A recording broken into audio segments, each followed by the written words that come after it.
ta miƙo min takardar yayin da na kalle ta. Na ce mata malama, ta ce na'am. Na ce aiki kike so a ɗauke ki a wannan kamfanin namu? Ta ce min eh. Na ce gaskiya ba haka muke ɗaukar aiki ba. Muna da dokoki da kuma tsari. Shi ne takardar ki ba amfanin da za ta yi min. Zan ɗauke ki aiki ne idan na ga tarin albarkatu da kuma masana'antun da kike da su ta kalle ni a ruɗe ta kasa fahimtar me nake nufi. Na ce tashi tsaye, ta tashi tsaye. Na ce ki juya 360 ta juyo. Na ce to kin ga albarkatun da kike goye da su? Sai ta ƙura min ido, yanzu ta fara fahimtar zancen. Ta yi shiru. Na ce to muna ɗaukar aiki ne duba da la'akari da su. Saboda mu nan wuri ne da mukan so 'yan kwangila su zo su kawo kuɗaɗensu, mu samu riba mu biya ma'aikatanmu.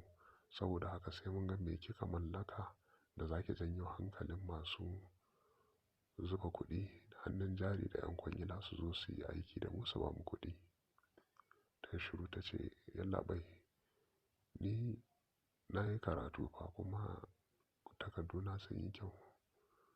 A taimaka a bani wannan aikin. Na ce a'a. Yanzu idan kin fahimci abin da na fara gaya miki to sai ki zo in tantance ki. Ta yi shiru na ɗan lokaci tana tunani yayin da ni kuma a wannan lokacin na riga na ɗauke wuta domin ina ganin ta. Na ji cewa eh wannan gaskiya idan ta ba da haɗin kai to lallai za a samu abin da ake so ba 'yan kwangila da masu zuba hannun jari ba. Hatta ni kaina sai na zuba mata hannun jari domin ta mallaki kayan alatu tamfatsa tamfatsa tun daga kan luwaluwai da dukiyar fulani da take da su.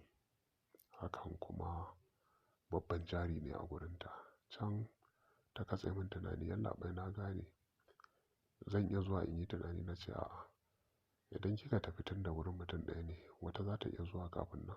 In kika dawo ba ki samu ba kuma sai ki tafi wani wuri. Ta ce to na amince. Na ce to zo in gwada ki. Ta taso ta zo har saitin inda nake ta tsaya. Na kalle ta daga ƙasa har sama. Na saka mata murmushi sai ta sunkuyar da kai alamun tana jin kunya. Ai kuwa na miƙewa tsaye ta faɗo min. Nan na riƙe ta kafin ka ce mene ne kawai sai na ji yarinya tana sarrafa ni. Ita ma tana sarrafa ni a raina. Na ce ka ga ja'ira da za ta yi wa kanta. Nan fa ta tsuguna ƙasa ta tanɗe min alƙalami na ta tsotse ta tsaf. Yayin da ni kuma na yi wasa da 'yan tagwayenta wato dukiyar arzikin fulaninta. Na yi mata wasa da su yadda ya dace. Daga ƙarshe dai ta yi goho. Rijiyar ya dawo baya. Ai kuwa nan na saka guga a cikin rijiya. Na ji zurfin rijiyar da sauransu. Labari dai ya sha bambam domin kuwa ta riga ta samu aiki.